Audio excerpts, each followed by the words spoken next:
So very good morning to all the participants of this webinar. And it's my proud privilege to welcome our very respected speaker, Dr. Himender Bharti ji, Head of Department Zoology and Environmental Sciences, Punjabi University, Patiala. Sir, I through this platform welcome you on behalf of PG Department of Zoology as well as DAV College Jalandhar. Thank you. Sir, our college is a 103-year-old premier institute of North India having PG courses in 18 disciplines. And the post-graduation course in zoology started up in 2003. And we are a DBT, Government of India sponsored department as well as DST FIST sponsored department of the college. And our college is making progress even in this odd time under the able leadership of Dr. S.K. Arora ji, principal, who is a visionary in the field of academics and research. I welcome all the staff members from DAV College as well as from the other departments and other institutions. I also welcome all the participants from the region. And now I would like to switch over to Dr. Abhinay Thakur, who is the organizing secretary, and he will be introducing our today's speaker formally. Over to Abhinay. Okay, sir. Thank you, sir. Very good morning, all. I, Abhinay Thakur, organizing secretary of today's event, welcome you all on the behalf of PG Department of Zoology. First of all, I would like to warm welcome for our respected principal sir, who will join us later, and respected HOD sir and other staff members who always support and encourage to organize such event in the department. And I also welcome all the participants in this event. And now I will welcome our resource person of the day, Dr. Himender Bharti. Sir, welcome. I welcome you all on this podium. Thank And you. okay, sir. Today we will have an opportunity to listen to your valuable information. So before starting this session, I would like to briefly introduce her. So Dr. Himender Bharti is currently head of the Department of Zoology and Environmental Sciences, Punjab University, Patiala.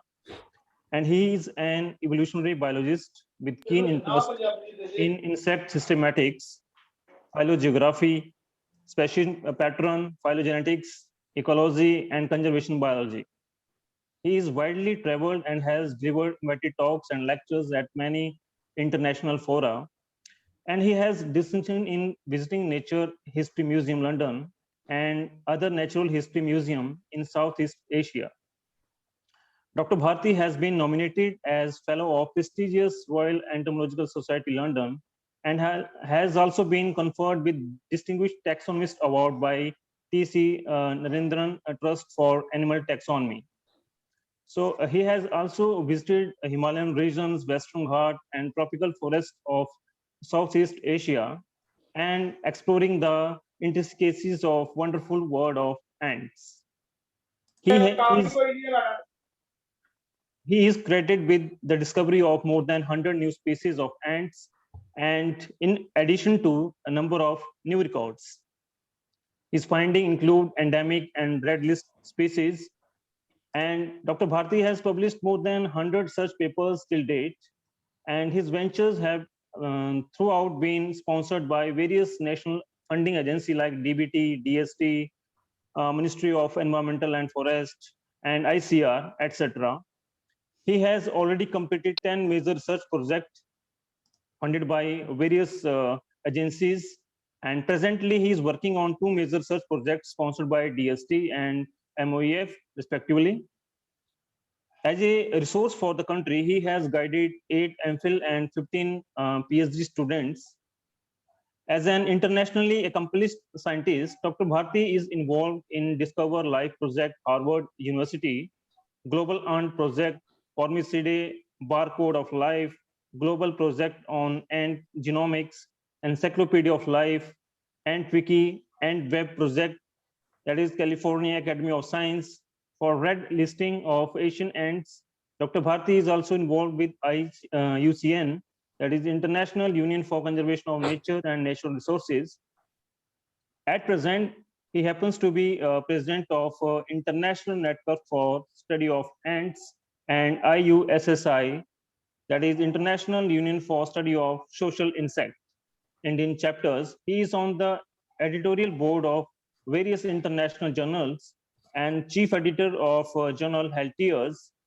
Besides being reviewed for many international journals, his lectures and talks for popularization of science has inspired many young minds to pursue the passions in natural history, and he envisioned biology as integrative organism biology. So there is a lot of in sir records, but I briefly introduced you, sir, and forgive me if I am wrong anywhere. Uh, thank you, sir, and I will welcome you again on this podium. And now I request you to shower your knowledge and information to us, sir.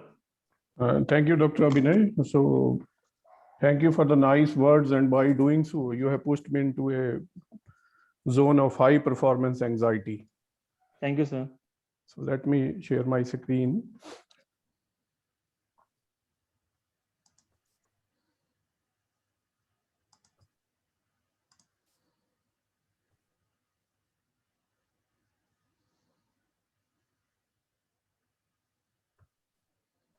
Is it visible? Yes, sir. Okay. So today I'm going to discuss about how biology has evolved over the time, and where do we stand? Where do we stand means that what is the role of biology in Indian scenario and how far we have progressed. Because it's a tough situation for the country now and internationally as well when we are dealing with COVID-19 pandemic, and most of the talks they are focusing on how the virus is evolving and how the vaccine is being developed and how we are trying to cope with it. But unfortunately, the basic sciences or the basic biological sciences where we can deal with this kind of pandemic in a much finer way, that is altogether missing. So my talk will revolve around that what is the role of evolution, evolutionary biology in such a scenario, and how far we have progressed in understanding the evolution or evolutionary biology, and what is our thought or whatever we have gathered in terms of knowledge, that where do we stand, and can we compete in such a scenario at international fora, or do we have sufficient kind of knowledge or resources to fight with such kind of situations. So this is the basic essence. So I'm an ardent admirer of Urdu poetry, and I would like to start with a couplet of Allama Iqbal, which says that खुदा तुझे किसी तूफान से आशना कर दे कि तेरे बहर की मौजों में इज़्तिराब नहीं. So when Allama Iqbal's son was heading for England for higher studies, so as the quote goes, it conveys that to make a person mature or to know more, one should be introduced some kind of storm, or one should know, or one should be introduced some kind of jolt in life. Since what I feel is the lack of passion and lack of restlessness, if it is missing, if the passion is missing, then the progress is missing. So whatever you do, since most of the undergraduate students are also joining, as I have been told by Professor Puneet Puri, so for to pursue your passion or learn with passion is the most important thing in life. If you lack passion, it means you are dead. So passion and restlessness and curiosity are the main ingredients with which you can be mature and you can learn more. Now, what I'm going to talk, so you can say in 45 minutes or an hour, this is a sort of talk which I have structured in a way that we can address various issues, which over the time I have felt that undergraduate students or even PG students, when they come to us or whenever they are in the universities, especially in North India and other parts of the region, and accepting those institutions like NCBS or Indian Institute of Science and ICES, our students face a lot of problems. There is a problem with the basic sciences. There is a problem with the understanding of subject, that how the subject should be taught and what are the lacunae, what we should learn, what kind of knowledge we should have, and where should we should focus. Because I feel if the perspective of a teacher ultimately becomes the perspective of a student. And so if our perspective is narrow, or it is not wide enough to convey whatever is there in the sciences or whatever is there in the biology, obviously that is going to impact the students as well as the country in longer run. So as the talk will go, first I'll discuss the historical perspective, that in terms of evolution or evolutionary biology, how we have grown, what is the history, because most of the time the historical perspective is wrong in the given textbooks which we generally teach at UG level or even at PG level. And if the history of something is missing, your knowledge is not complete, because you do not know how that science has progressed, how it has gone, and what are the ingredients, or what was the past, and what is the present, and what is going to be the future.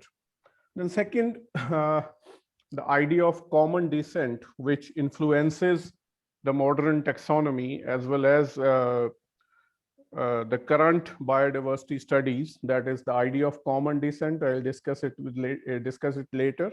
Then we have descent with modifications, that how the organisms or the populations or the species or the lineages, they get modified with time, and what type of constraints are there, what type of traits are modified, and how we perceive those modifications. Do we look in terms of morphology, or we look in terms of molecular studies, and what kind of data we have? So that is all is dealt with descent with modifications. Then natural selection. Over the time, I have realized that most of the time, the perception about natural selection is wrong. That whatever is written in the books or whatever is written in these scenarios, the students, they perceive it in a very different way. And the end result is that the impact is going to have on teaching as well as research. So then there will be some kind of misconceptions based on these ideas, that what kind of misconceptions we have generated, how we have misunderstood the subject, because it is always first there is misconception, then we misunderstand, and finally we misinterpret. So when we misinterpret, then we convey the idea to younger generation, and that is going to impact the teaching as well as the research. And how far we have progressed in terms of evolution or evolutionary synthesis, and what I personally feel, or is the need of our, instead of focusing on sort of fragmented approach, we should always focus on in a sort of holistic way, that is integrative organismal biology. That is the need of our.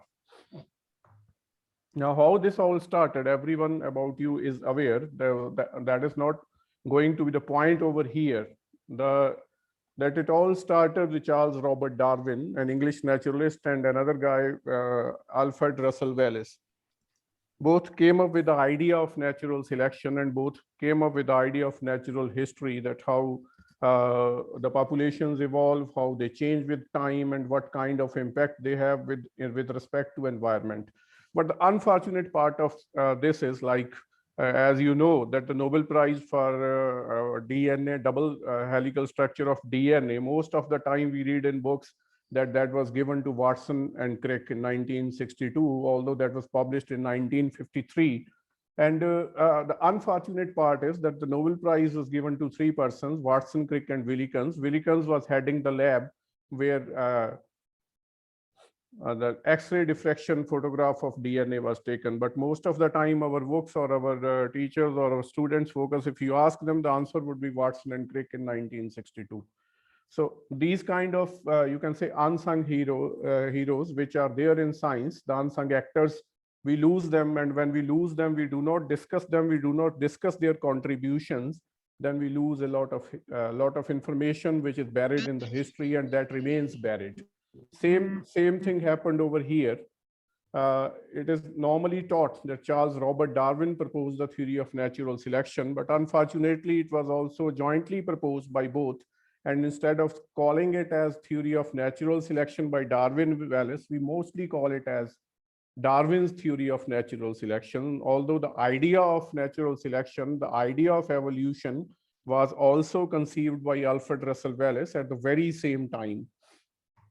So this is a historical perspective, that Darwin was not interested in publishing the theory or his observations, which he has kept close to his heart till many years. And one day in 1858, Wallace sent a letter to Darwin, which to Darwin's shock nearly replicated Darwin's own ideas. So this shock ultimately pushed Darwin to publish the book, which we now call it as Origin of Species by Means of Natural Selection.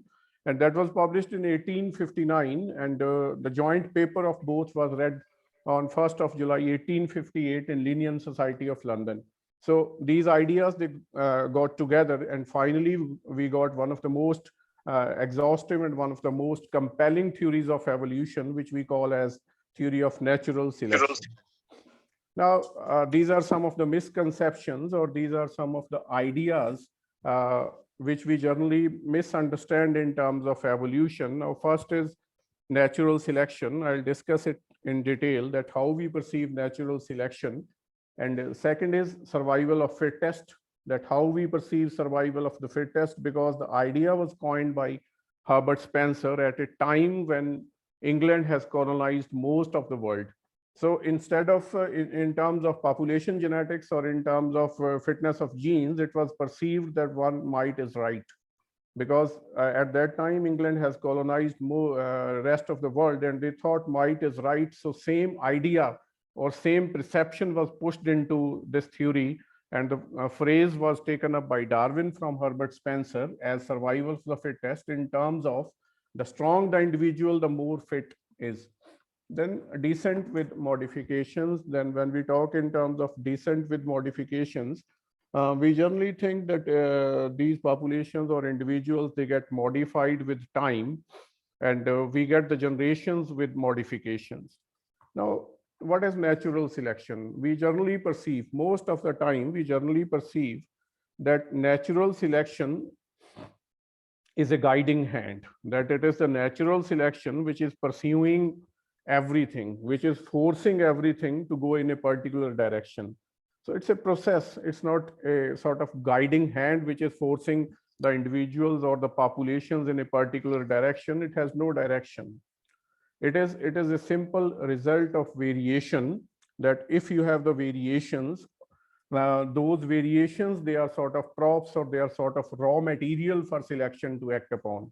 Those variations may be the product of mutations. They may be the product of, you can say, standing genetic variation, or maybe the product of sexual reproduction or recombination, or maybe the product of introgression, or maybe the product of admixing. So all those kind of variations, if they are present there, selection has a choice, or selection has a raw material to select upon. Then differential reproduction, that some reproduce at a higher rate and some reproduce at a lower rate. All these things matter the most when these traits are passed to next generation. If they are not passed to next generation, we cannot consider it as natural selection. Because when we think in terms of natural selection, we always think that the raw material is there, the variations are there. If an individual with variation reproduces at a higher rate, then the fitness is counted in terms of reproduction, whether the individual reproduces, or if it does not reproduce, then it is of no use. So it's a sort of mindless and mechanistic kind of view, and natural selection has no goal. It's a process which goes upon. Now, these are misconceptions which I have learned over time in teachers as well as students, how they perceive. They feel that natural selection, it involves organisms, they are trying to adapt, that it's a sort of guiding hand which involves organisms, how they should adapt to environment. So natural selection is not doing anything in terms of adaptation. Then the second misconception, it gives organisms what they need. It doesn't provide anything to organisms. Then it acts for good of the species. Then natural selection is about survival of the very fittest individuals in a population. Then natural selection produces organisms perfectly suited to their environment. Then all traits of organisms are adaptation. That means if you have a whole sum of an organism, it doesn't mean all of the traits are meant for adaptations. Like there is a nice example from birds, that when they evolved wings, they were not meant for flight. They were meant for homeothermy, to maintain the body temperature, and eventually they were used for flight. So these kind of examples are there in evolutionary biology, where we generally misconceive or misunderstand natural selection in different ways. Now, this is a sort of idea which nowadays influences, you can say, taxonomy as well as uh, other fields. That what is tree of life? Even now, day before yesterday, there was a paper that they have revised tree of life. So the first idea about tree of life, that the idea of common descent, it's a very powerful idea. That was first by Darwin, and he later published in Origin of Species in 1859. So tree of life, or basically the descent, idea of common descent, was first proposed by others also, like Ernest Haeckel, then Darwin also. So this was a hand drawing which appeared in Origin, and you can see here that he has shown that how individuals or populations or species, because the idea of species was not prevalent at his time. So how these individuals or how these populations, they bifurcate, or how they divide, and how we have a common ancestor, and from that common ancestor, this kind of diversity have arisen. So he was skeptical, but he has an insight which is proved later. That's why he used the phrase "I think." Now, this is a major problem. Whenever I have been into lectures in Inspire programs or other places, or this is a kind of situation which we encounter while teaching, or most of the time we teach the same way. And this is a question which we face most of the time. Every now and then they say that if we have evolved from apes, why are there still apes? And this is a tweet which I have taken, and when this tweet was published, it got more than 50,000 likes. That this is a sort of question which we do not know, and what kind of this is a sort of rhetoric which is attached with evolution. And interestingly, for a layman or a person without scientific aptitude, we can say that one can think this way. But you will be surprised to know, or many of you might be knowing, in the last central government, one of the ministers, well educated although, he said the same way, that if we have evolved from monkeys, why there are monkeys in the forests, or why there are not humans in the forests? So this kind of perception is a sort of linear progression, which is completely misunderstood. That is, you can see the cartoon over here. They say ape has gradually modified, and finally there is an addition. If you go to Google, or if you go to search engines, there is an addition, and most of the students and teachers are fascinated by that addition. Here the posture is erect, the last one, and then after that they show a human species with a mobile in hand, and say there is a technological revolution. But the idea remains the same, that is linear progression, that from ape we have gradually modified as humans. So this is our perception of evolution, that how we think in terms of evolution, that is a gradual progression from ape to man. So now, from where these misconceptions have started, from where these things have started, that why do we think like this way? Because if it is in books, or if it is in the minds of students as well as teachers, it means there is a problem in understanding the concept of evolution, or there is a problem with perceiving the concept of evolution, or we do not know. Because most of the time, if you see undergraduate books as well as some of the sometimes PG books, they are not in terms of concepts. We have a sort of a designed curriculum on which, because when we think in terms of curricula, or when we think in terms of syllabi, there are set guidelines, and you do not deviate from those guidelines. You always focus on these guidelines. You find a chapter and suddenly you find theories of evolution. There's no history, there is no historical backdrop, there are no concepts. Suddenly you start with the heading Lamarck's theory of evolution. Then you come up with some sort of description. Then you say there are some problems, it was rejected. Then you come up with August Weismann's experiments. Then you go to Darwin's theory of evolution. Then there are 3-4 points where you say differential reproduction, variation, survival of the fittest, and so, natural selection. And then you say neo-Darwinism, but there is no correlation among these things.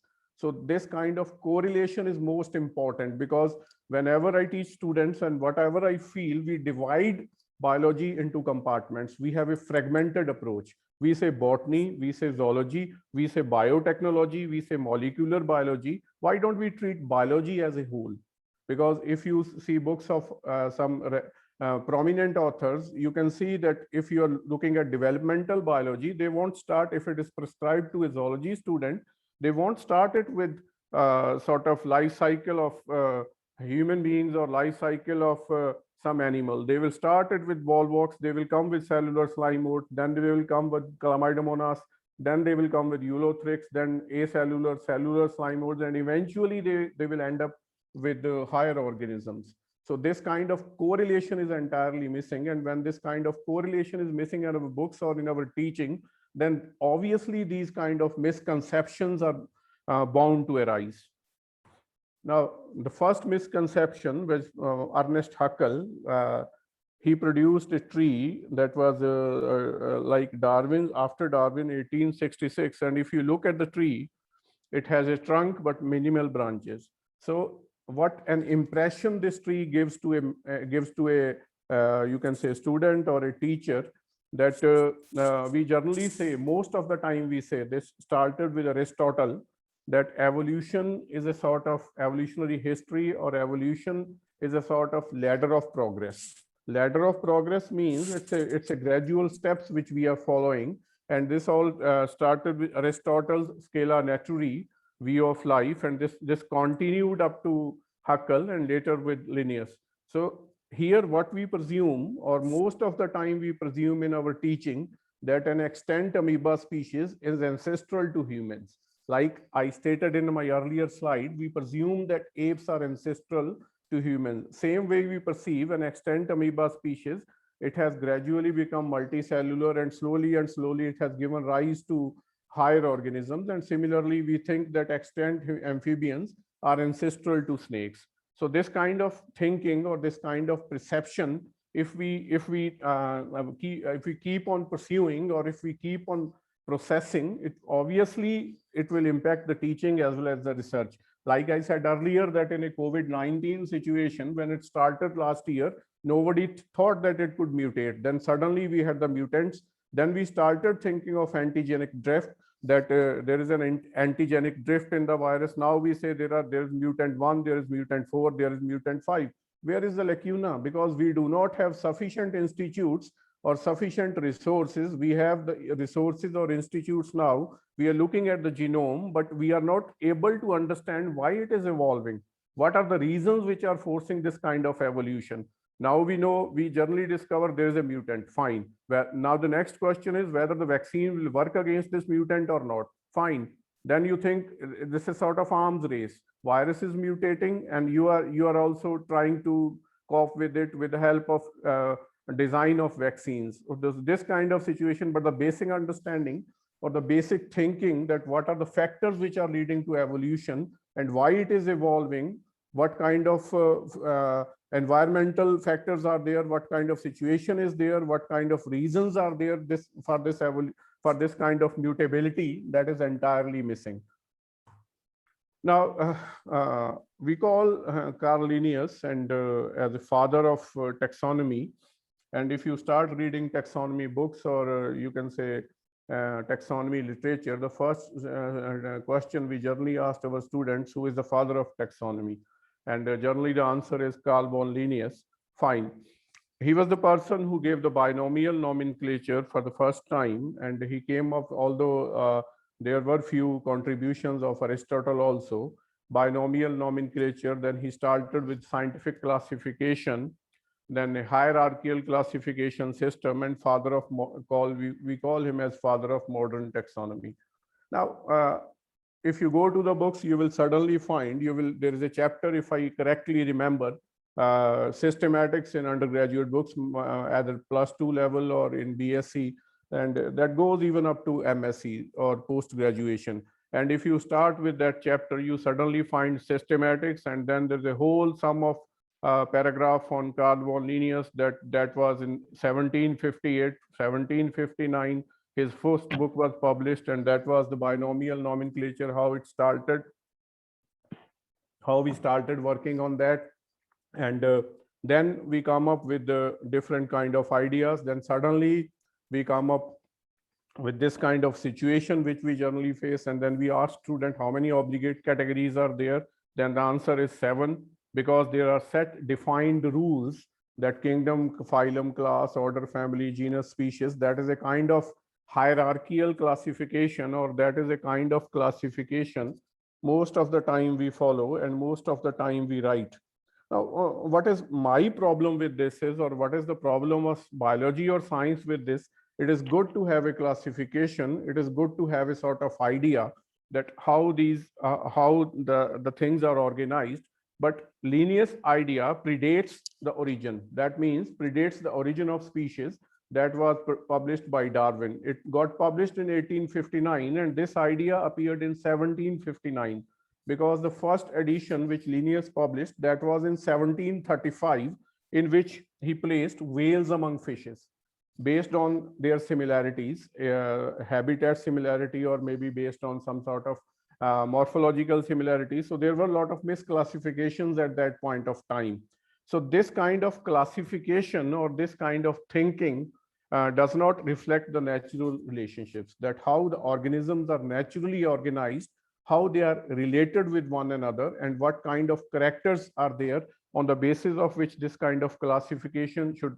It is good in terms of, you can say, discovering or describing species. Until or unless you're describing, it's good, because you are following a set rules, you are following a set pattern. But as far as the natural relationships are concerned, this kind of hierarchy or this kind of thinking creates some sort of problems. And this was rightly addressed in 1966 by a German biologist, and interestingly, he fought in World War II also, Willy Henning. He came up with an idea that whole life on Earth, or whole life over here, is basically a product of cladogenesis. So you get a paragraph in your books at undergraduate level, cladogenesis, but there's no mention of Willy Henning. And there are few definitions, and you end up with definitions, and there is no historical perspective. There is no historical connection that how we have come to this and how the science has progressed in this direction, and what are the reasons why we think in this way. So he came up with the idea that, although the interesting part was that the book which is on the bottom of this slide, this was published in German, and it was published in German, and later on it was translated to English. And some of the authors or some of the writers or some of the followers of biology still claim that the book lost the essence when it was translated. Fine, but still we got what he wanted to say.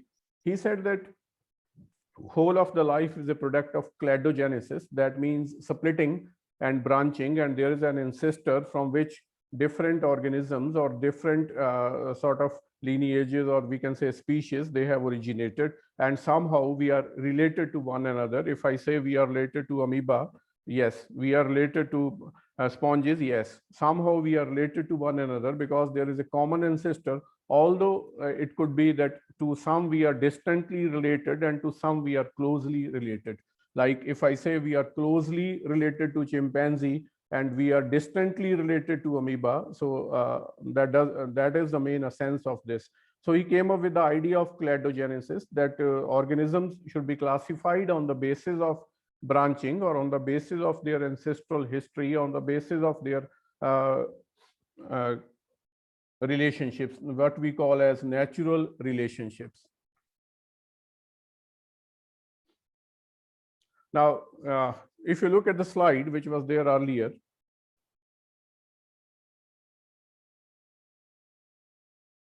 now this was the linear progression which creates the problem, or which has plagued our thinking, or which has created a sort of malaise for our thinking.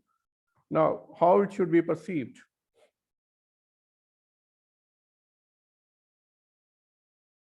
How it has happened from past to present, there was a common ancestor, and from this common ancestor, these different lineages or these different organisms or species, you can say, or populations, they have split and they have come up. Like we have gorilla here, there is a speciation event, there's a branching event, and here we have human beings, then we have chimpanzee, and then we have bonobo. So this kind of situation is there. So answer to that question is, it's not a linear progression. We have not evolved. We have not evolved from apes, but we had shared a common ancestor with apes. So that kind of situation is there. We share a common ancestor from past to present, and how far the evolution has progressed. But unfortunately, the first idea which I have shown earlier, that still haunts the mind of now. If you when I said he came up with an idea of cladogenesis, that is branching, if you think in terms of these orangutan, gorilla, human, chimpanzee, and bonobo, they form a complete group. It means from here they have gone and they have diversified. So that kind of situation and that kind of natural classification, or that kind of natural group which ultimately reflects their natural relationships, is basically hominidae. And if we go further back, then if we include gibbon into that, then we get hominidia, that is apes. So it means we are human beings are also apes. And if we include new world monkeys as well as old world monkeys, then our ancestor is over here, and from that ancestor the branching pattern or cladogenesis or the splitting has occurred, and slowly all these species, they have gone to their own path, and they are evolving in their own directions. So it doesn't mean that old world monkeys are primitive or we are more advanced, because mostly we use that kind of language, that human species is more advanced, human species is more evolved.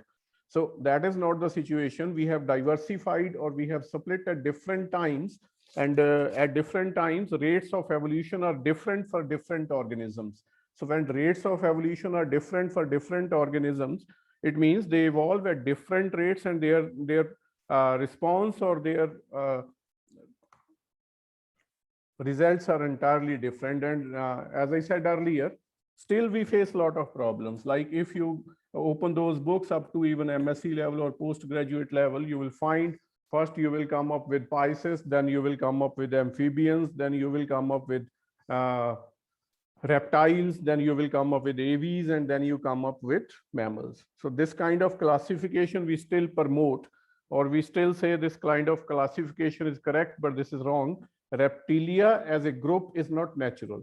If you think in terms of characters, if we consider it as a natural group, you can see on the slide that mammals and birds should also be included in it. But we have excluded those to keep it as reptilia in terms of linear classification. And then this is the problem, because this does not reflect natural relationship.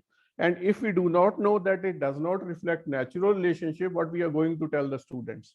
Because we do not know the background, we do not know how these things have evolved, how these things are related, what are their natural relationships, how they have come up. Then the kind of system which we are promoting, that is a sort of artificial system, although we should keep in mind, or although for sake of reference, we should keep this thing that, okay, this is a sort of classification which is based on linear taxonomy, and this is a sort of classification which is more natural, more phylogenetic, which reflects the more sort of natural history or natural relationships. So we can do it only if we have that kind of background, or if we have that kind of background knowledge or that kind of thinking. Now, as I said earlier, that it is always misleading to think of an extant amoeba species as ancestral to humans, or an extinct amphibian as ancestral to snakes. So evolution has continued in amoeba as well as in the amphibians. It keeps on going. And which is oldest, which is youngest, which is ancestral, which is more derived, which is more primitive, which is more advanced, which is more simple, which is more complex, this is all nonsense. Every organism, every lineage is going in its own direction. And when the lineage is moving in its own direction, it means it is facing different type of constraints, different kind of environmental, you can say constraints, different type of environmental problems, and it is responding in a different kind of way. Like I think a few days earlier, there was a research on fish coelacanth, and most of the time in our books it is mentioned that coelacanth is a living fossil. And we teach students that coelacanth is a living fossil, and it means when we say living fossil, we assume that there is no change in the genome, there is no change in the genotype, or there is no change in the genes which constitute that organism. And finally, when they analyzed the genome, they found that the changes are there. Changes are occurring in that fish also, but the rate is different, or they are not being expressed in that sense as they do in other organisms. So what we perceive in terms of morphology, the changes are not visible. And based on that, if we see the fish as a whole, we say it is the same over millions of years, and then we say it is living fossil. So it is not living fossil, it is undergoing changes. And when we say living fossil, sometimes we also say it is ancestral, it is primitive, it is simple, it is not complex. So that kind of thinking ultimately ends up nowhere. Now, rather, instead of focusing of an organism, what we should on what we should focus. It's not the organism we are thinking. We always think in terms of characters or traits. So we can simply say, instead of saying that organism is more evolved or less evolved, it's not the organism which is more evolved, it's the trait which is more evolved, or it's the character which is more evolved.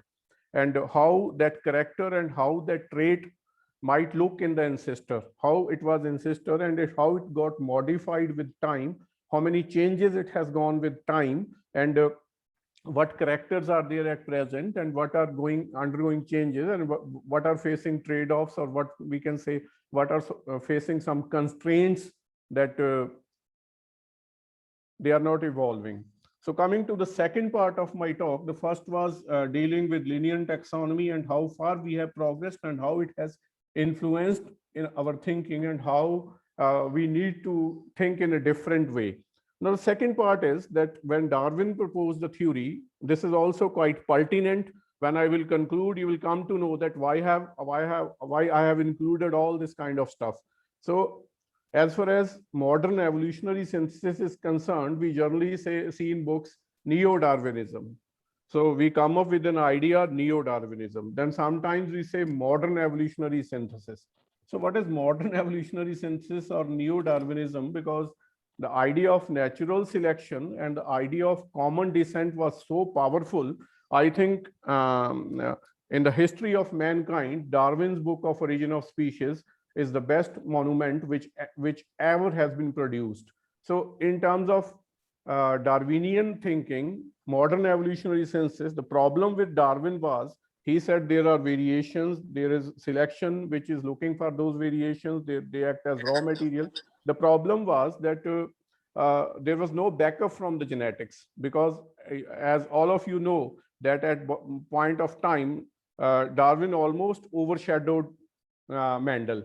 When Mendel was overshadowed, the laws of inheritance were not known to public, and later on they were rediscovered in 1900 by three scientists independently, Sharmark, Carl Correns, and Hugo de Veries. And after that, the scientists started thinking that Darwin was right in the sense that there are some factors, there are some sort of genes which are transmitted from parents to offsprings, and based on those genes, variations can be transmitted, or we can say fitness, in terms of fitness, some sort of differential reproduction, they can be transmitted from parents to offsprings. So this kind of backup was provided by Mendelian laws, and then this whole concept was revised in terms of modern evolutionary synthesis by input from various scientists, and like Ernest Mayr, who you might have read, the students might have read biological species concept, who pioneered that biological species concept.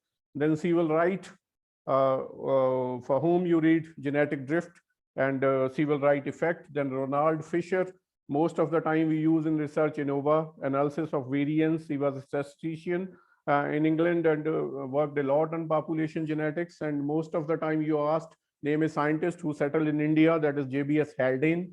Then a Russian scientist, Dobzhansky, who migrated from Russia to US and then eventually worked on Drosophila.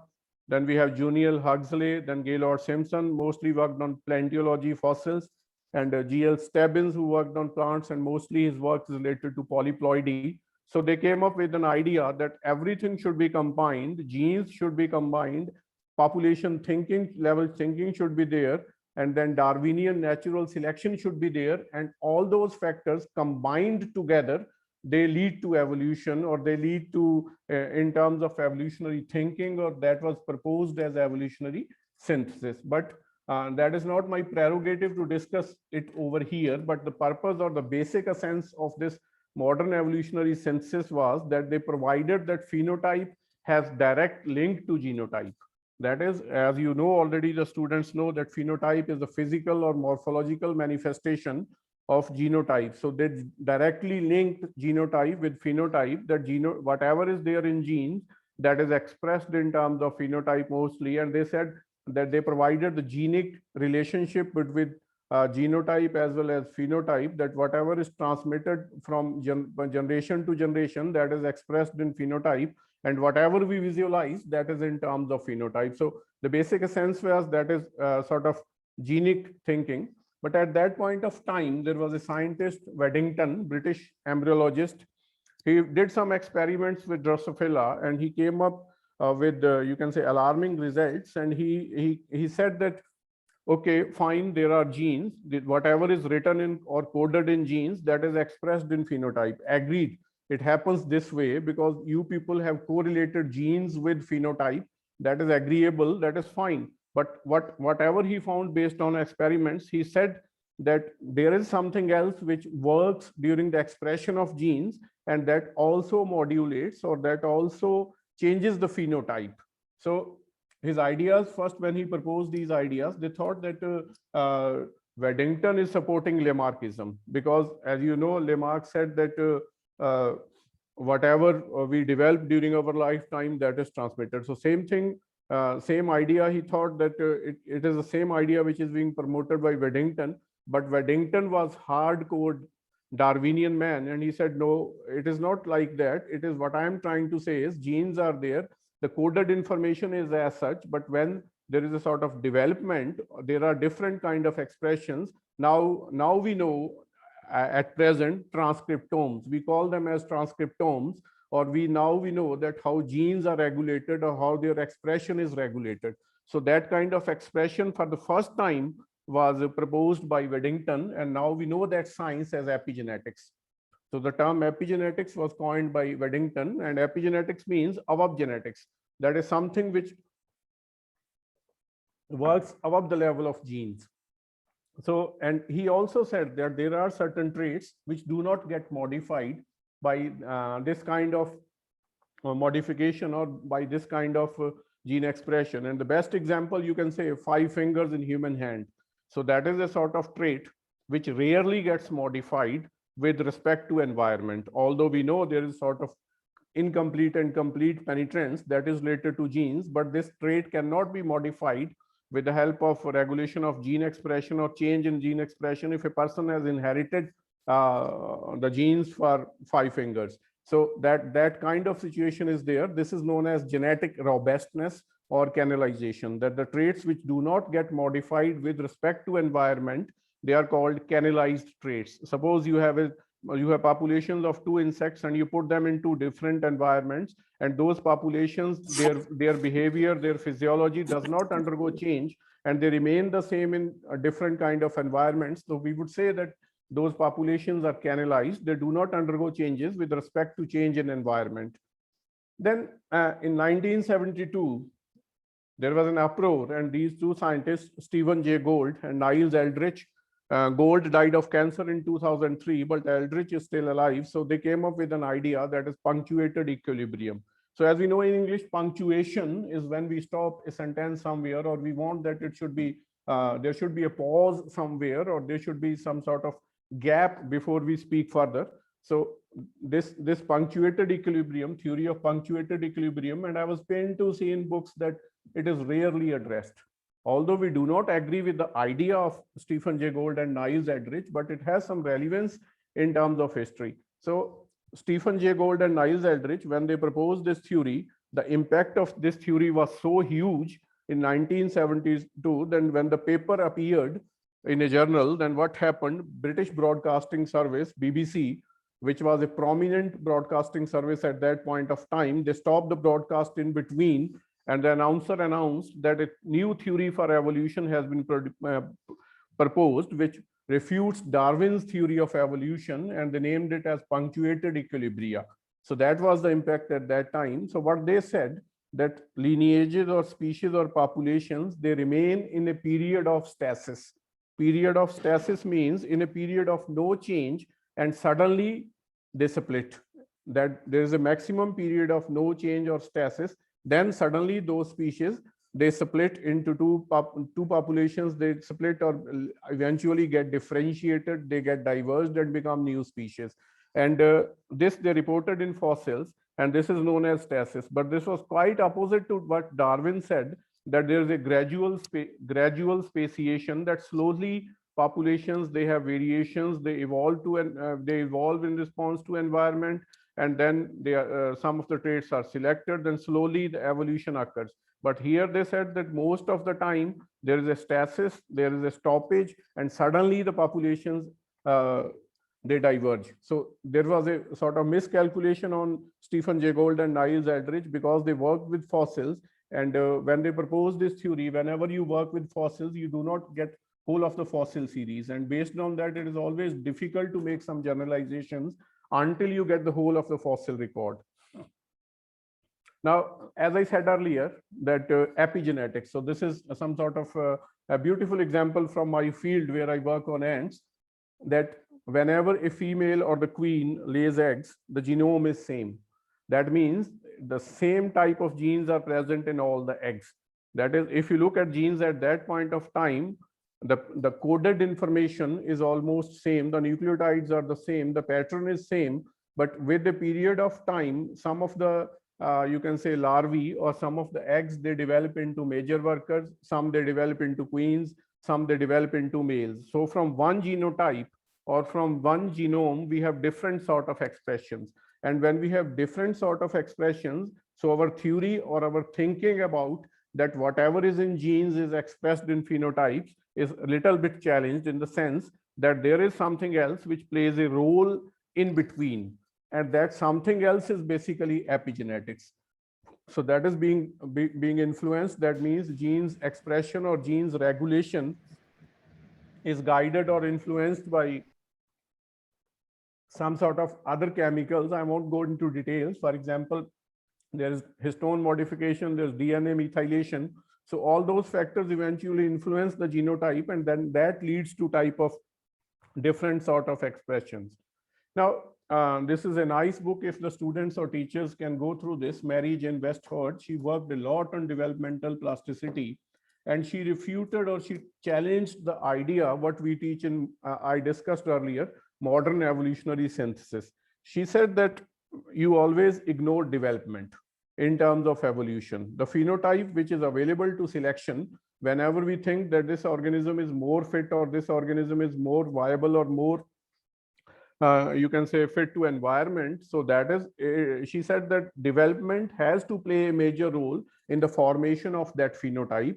So the basic idea was that development as a whole should also be included in the evolutionary thinking, that how the developmental pathways, how the regulatory chemicals during development, they are being influenced by environment, and how they regulate the formation of different phenotypes. And ultimately, phenotypes are basically the products which face the environment or which are exposed to environment, and based on that kind of interaction between phenotype and environment, there's a chance for selection to act. So this is known as developmental plasticity, and sometimes it is also known as a sort of phenotypic plasticity. So I'll come to this later with few pictures. So this is a nice, you can say, illustration between genotype and phenotype. As I said earlier, when I said that there is a gap between genotype and phenotype, we always assume that whatever is in the genes will be expressed in the phenotype or will be there in morphology. So this kind of thinking is there, but no. Now in between we have environment also, we have development also. So this is a nice illustration from Stephen Steen's Evolutionary Medicine book, from where I have taken this. So need not to go in details. I would simplify it for the students that here we have a phenotype space. That means here we have different phenotypes, and here we have genotype. That means whatever is coded in genes, and then these genes, they interact they interact with ecology, they interact with environment, and then eventually there's a sort of interaction during developmental period also.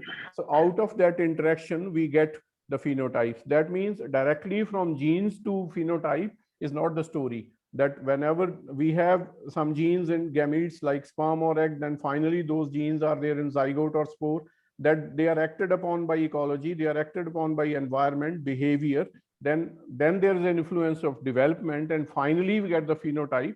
So direct interaction between genotype and phenotype space is not there. It is influenced by multiple factors. Now, based on this, they proposed different synthesis, that is extended evolutionary synthesis. First, we discussed that was modern evolutionary synthesis. Now we think in terms of extended evolutionary synthesis, that we should include different kind of parameters or different kind of sciences or different kind of thinking or different kind of thought process or whatever knowledge we have gained over time to make up a broader view that how evolution operates or how evolution influences or which factors influences an organism. Like earlier we said, it is only natural selection. And I discussed various, you can say, misconceptions, misinterpretations, misunderstanding about natural selection. But now we think it should not be only the guiding, you can say, only the process which is there for evolution. We should also include developmental processes, like we should also include ecology, we should also include environment, and all together they act together on an organism, and organism as a whole is the unit on which different forces will act. And second, genetic inheritance. As I said, that genes, they are transmitted from, everybody knows genes are transmitted or they are inherited from parents to offspring. And there was a direct relation after Darwin's theory in modern evolutionary synthesis, that genes, they produce the phenotype. Now they say not the genes, as I said earlier, there are other factors also. So instead of saying genetic inheritance, we should consider inclusive inheritance. Inclusive inheritance means we should include or we should consider all the factors together, so that we can think that they also influence the inheritance. Then we have random genetic variation versus non-random phenotypic variation. That means, as I said earlier, genetic variation is random, natural selection is non-random. Because if you have the raw material or if you have different variations whenever they are produced by mutations or due to introgression or due to admixing or due to other factors, they do not have a direction. The variations are there. They are basically props which we can use during dance shows, and from out of those props, one will be favored and one will be better as compared to others. So that's why I said genetic variation is random, selection is non-random. So they say phenotypic variation should also be included in that. Then gradualism. When we say gradualism, we assume it's a sort of gradual, like we say graduated. Graduated, we say 1, 2, 3, 4 in that direction. When we say gradualism versus variable rates of change, that during evolution, variable rates of change are there. As I said, that some organisms, they evolve at different rates. Some organisms, they evolve at faster rates. Then we should change our perspective. We should change our perspective in the sense that we have gene-centered perspective versus organism-centered perspective. Because this is something which needs attention in the sense in institutes or in, say, in universities or in minds of persons who deal basically policymakers. When we say molecular biology, or then we say other kind of biology, it is not correct to use the term molecular biology, because biology is a wholesome subject. It should be taken as organismal biology. Whatever characteristic of an organism you are looking at, whether it is a development or you are looking at molecules or you're looking at different aspects, it means you are looking at organism as a whole. If you look at organisms as a whole, then your perspective will change. So same is the situation over here. Instead of looking at genes, that gene-centered perspectives, we should have organism-centered perspective, that we should look at how the organism as a whole responds to that kind of situation or that kind of selection pressures or that kind of constraints or that kind of environment in which that organism is exposed.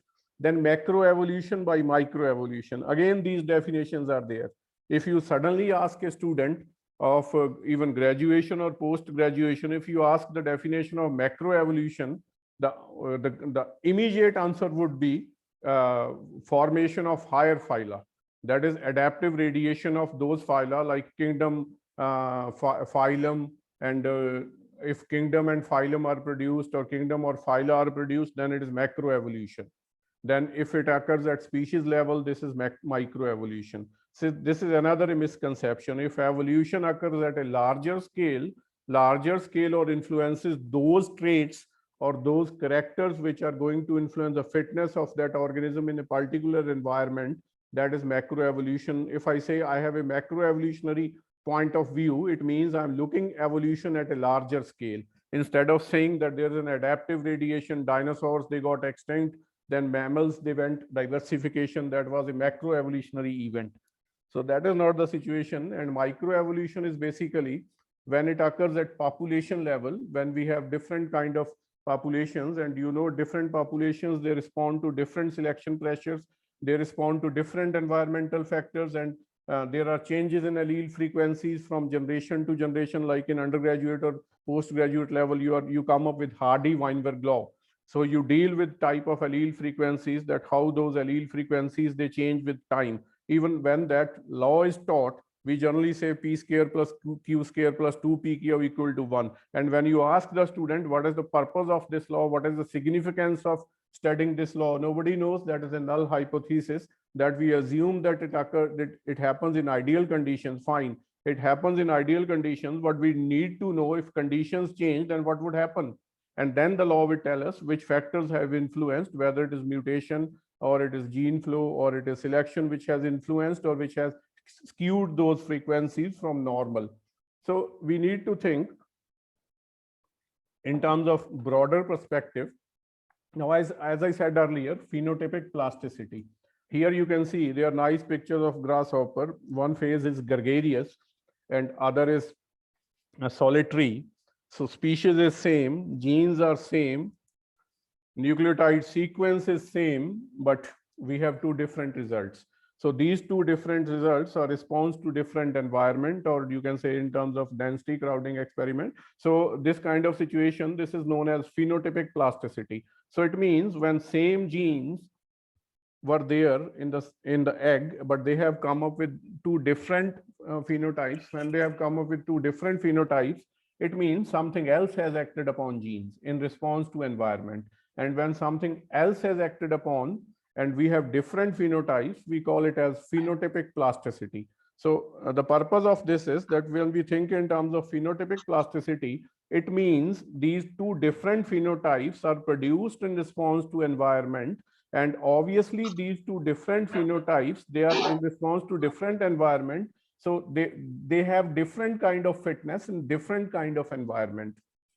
See here in butterflies also, this we call as polyphenism, like they say seasonal forms, that is in different seasons, they produce different type of patterns. So when they produce different kind of patterns, earlier the taxonomists used to classify them as different species, or but they are not different species. That is the response of a genome, that is the response of same genome to different kind of environment. Now, generally, most of the time we say phenotypic plasticity. So when we say phenotypic plasticity, we assume, this I also wanted to discuss in the sense, because when we say phenotype, we automatically, our mind assumes morphology.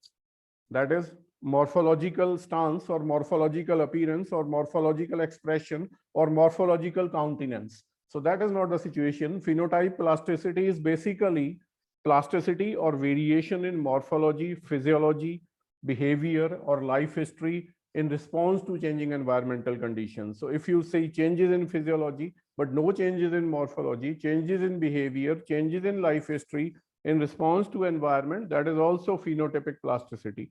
And that could be brought up by different kind of factors, abiotic, then maybe spatial factors or temporal factors. And when an organism's homeostasis destabilized with respect to environment. Obviously, development or phenotypic plasticity aids to fitness or provides fitness. So this is a kind, this appeared last year, I think 2019 in proceedings. Then they said that everything should be included, that processes that contribute to inheritance. It is not like you can see over here, mutation, recombination, gene expression, then we have developmental processes, epigenetics, regulatory, then we have ecology, and finally we have new phenotypes, then development, and all those processes, I won't go into details, all those processes finally lead to phenotypic evolution, and eventually it is the phenotype which would interact with the environment and which would provide the desired fitness. Now, this is a nice picture up here in the same paper, that here we have genotype, it is acted upon by environment, we have variations in environment, or we have some, you exclude this noise, then we have some variations in the genes also, that is known as allelic variation, then we have variations in the environment, then same genotype, when these things are pooled together or filtered together, where in response to environment, then development again plays a major role, and eventually we get the phenotype. So it is not only the genotype which is replicated, or which we can say is translated into phenotype exactly. It is acted upon by various factors, and those various factors, they combine together to produce the phenotype. So we need to change our view in this process. So as I said earlier, in a COVID situation, if we do not think biology in terms of evolution, this is a quote which has been quoted multiple times. This is by Dobzhansky, when he said that nothing in biology makes sense except in the light of evolution. That if you do not think in terms of evolution, or if you do not think in terms of how the processes are taking up or how they are shaping the organisms, there is no sense in doing biology. But better than this, there's another quote by Peter. He was awarded Nobel Prize in Physiology or Medicine in 1960. He says that the alternative to thinking in evolutionary terms is not to think at all. That if you do not think in terms of evolutionary terms, better you people don't think at all, because that is not going to help, and that is not going to produce any result at all. And nowadays, all the subjects are being integrated together, and we are coming up with ideas like we have how ecology influences evolution in terms of resources, in terms of you can say competition, like we have interspecific, intraspecific competition, and how these processes then finally in terms of evolution, they are inherited and eventually they are acted upon by developmental biology. And this kind of situation is there, and this was also published in 2019. Now we have a kind of situation, eco, evo, devo. So this kind of situation is there, that whenever you look at an organism, your perspective should not be narrow, it should be wide in terms. My purpose is that these undergraduate students or even these postgraduate students, whenever they go to higher institute or whenever they go to in their research, the perspective should be wide. It should not be like this, that you have given a problem and you are focusing on that problem only, and you do not know what is going on in the organism or whatever else is there which you need to look upon, which you need to observe. So this kind of eco, evo, devo thinking is there. And this guy was awarded Nobel Prize on his work in Caenorhabditis elegans nematode, and there's a lot of work which is still going on this nematode. So look at the thinking which he had, that biologists ask only 3 questions. Where does it come from? That is evolution. Then they start thinking, how does it work? That is in terms of physiology. How is it made? That is in terms of developmental biology. And eventually you integrate everything. When you integrate everything, then you can think in terms of that particular organism, that how that organism as a whole is responding, how the processes are integrated to each other. So I call it as integrative organismal biology. That is, the students should look upon biology as integrative organismal biology. Compartmentalized knowledge or fragmented knowledge in terms of botany, zoology, or in terms of biotechnology, or in terms of other disciplines, it is fine that we we demarcate them so that they flourish well. We have different kind of thinking, but it is always better that we have a holistic thinking, or we have a combined thinking in that sense.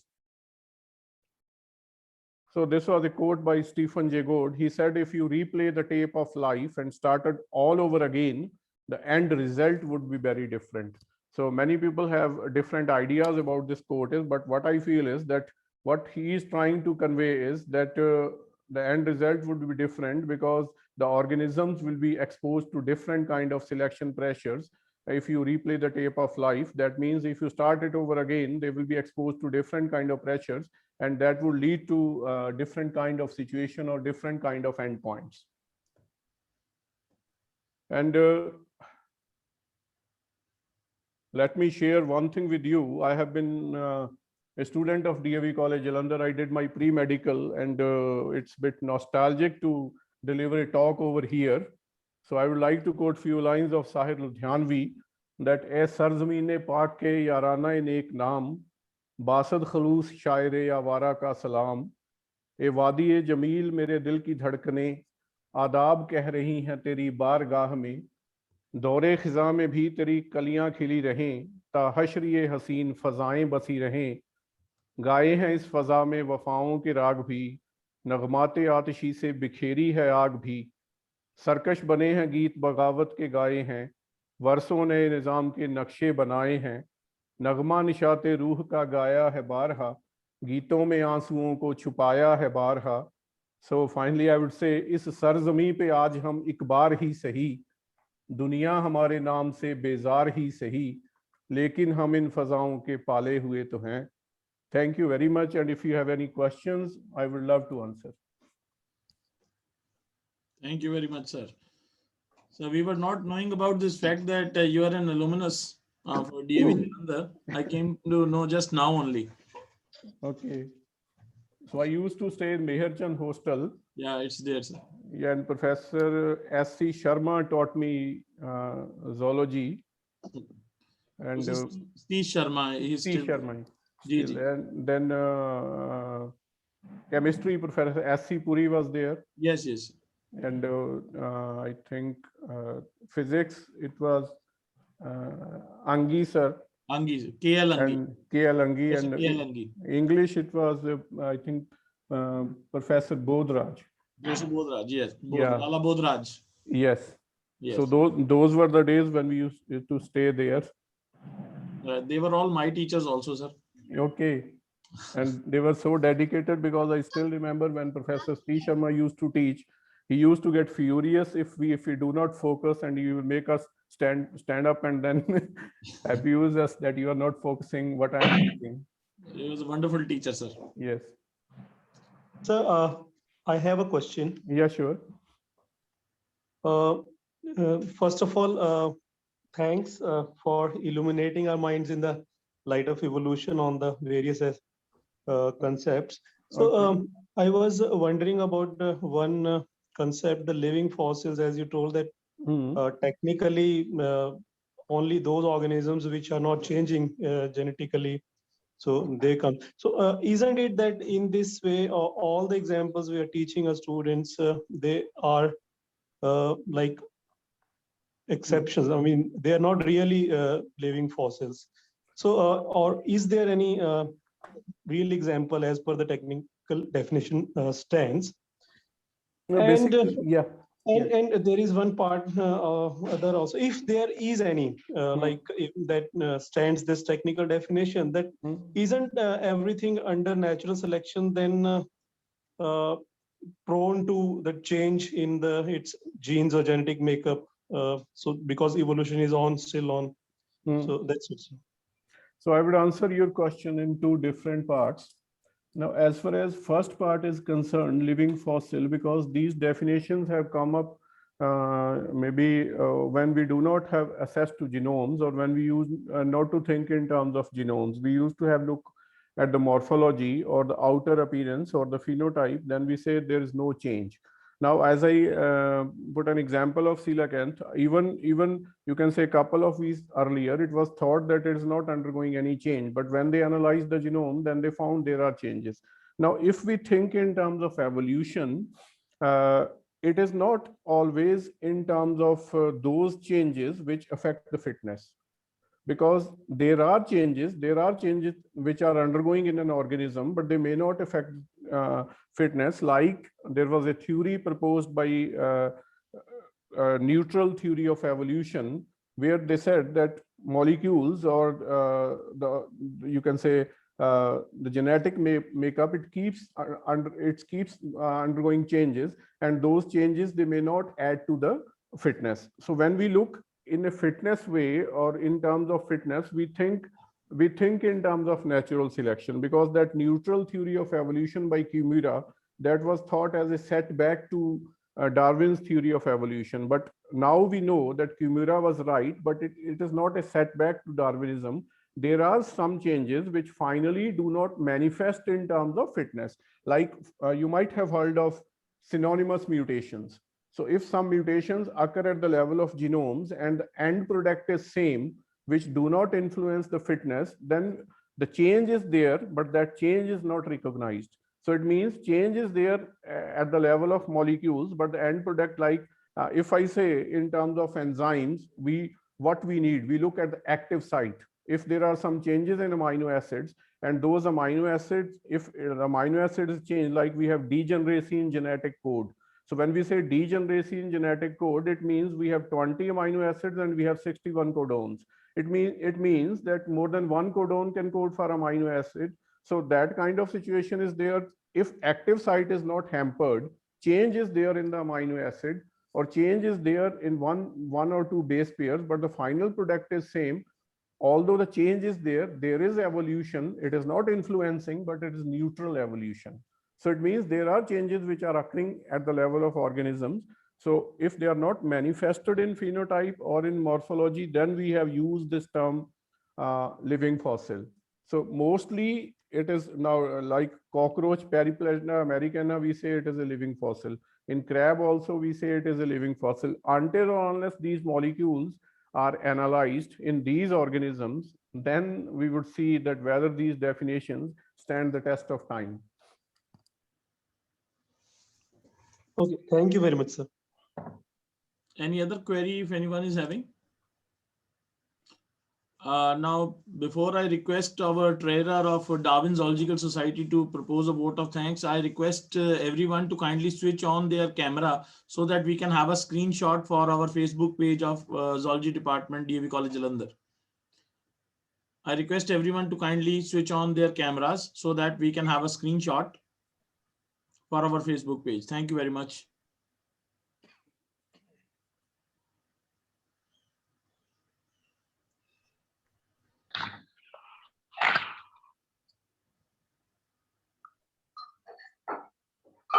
My dear colleagues and budding scientists of the department, I, Pooja Sharma, extend a warm vote of thanks to one and all involved in the success of this webinar named The Growth of Biological Thought. Himender sir, आप definitely इस जमीन से बेजार नहीं है, क्योंकि मेरी नजरों में और हम सबकी नजरों में आपकी इज्जत कई गुना बढ़ गई है, हमारी खुशी कई गुना बढ़ गई जब आपने बताया कि you are an alumnus of this college. My sincere thanks to our distinguished speaker, Dr. Himender Bharti, who touched even the minutest detail concerning the topic, beautifully correlating it with the current universal situation. My gratitude towards our principal sir, Dr. S.K. Arora ji, and our torchbearer HOD, Professor Puneet Puri. Thanks to all the faculty members of the department in extending their wholehearted cooperation, and of course the non-teaching staff in making this program a success. My regards to all the dear students and esteemed participants who joined the event sparing their valuable time. Looking forward to meeting offline, sir. In the future, we would definitely have you presence in the college. My thanks to one and all, and my message to all of you is stay home, stay safe. Thank you. Thank you, my pleasure. We'll soon be sharing the feedback link for your certificates because some of them are eagerly waiting for that. I will just be sharing there in the chat box. Thank you very much, sir.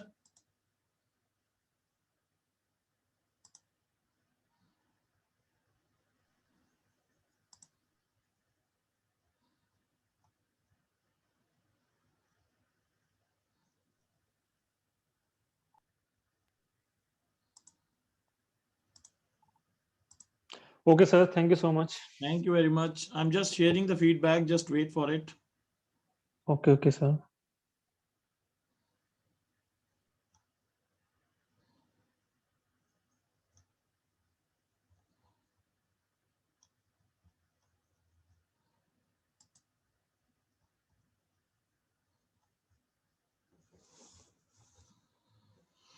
The feedback link is also sent in the WhatsApp group.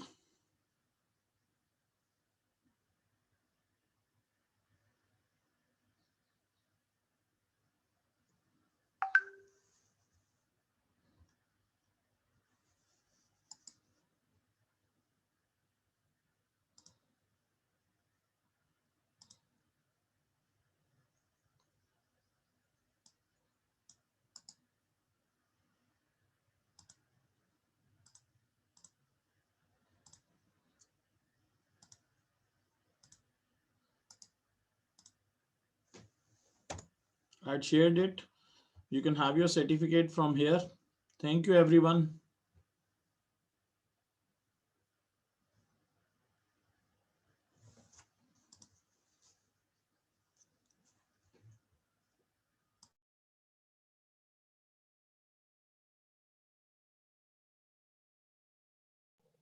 Thank you, sir.